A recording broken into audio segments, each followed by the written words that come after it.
3-4 দিন ধরে যেন আপনি দিতে আসেন, কোনো কমপ্লেন নাই এমনি। হ্যাঁ রোয়েরা না এদিকে তোর একটু আজকাল মাছ দিয়ে লই। আমি যে 4 দিন ধরে ভাত করে দেয় কোনো কথা কেউ কয়নি এমন লাগে। আর এ কমলে এত কথা কয় কি লিগা? কি করছে? কোন দিকে ধরছেন? এদিকে আইয়েন। কি করছে এর একটু দেখান। আমার দেখাবো কি লিগা? তুই যে কামে হলো তোর যে চুলার বাড়ি ভাত মানে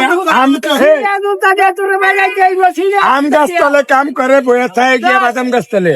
আর এই যে তাও টনেছে, এই যে অনেছে হাসা করে কো, হাসা করে কো, আমার ধরে কো আমি কি কইছি? এই যে হয় না, আইছি যে এটা কইছি হয় না। এত বেতন কত? আগে না দেখছে মানুষ সবাই। নাইটিয়া নাইটিয়া, নাইটের মানুষ তো অনেক আইবো। মানুষ দেখছে না। নাইটের মানুষ তো অনেক আইবো। নাইটের মানুষ কি সকালে আইবো? হ্যাঁ ঠিক কথা কইছো ভাই। নাইটের মানুষ তো এখনই আইবো। এলিগে তোর আমি কিছু কইন তো নাহলে এতক্ষণ আকাশ উঠিয়ে লইতাম না। চুলার ভিতরে লাকি দেই এর ভিতরে লাকি দিতাম আলাদা জায়গা দেন বেড়া করে ভাই।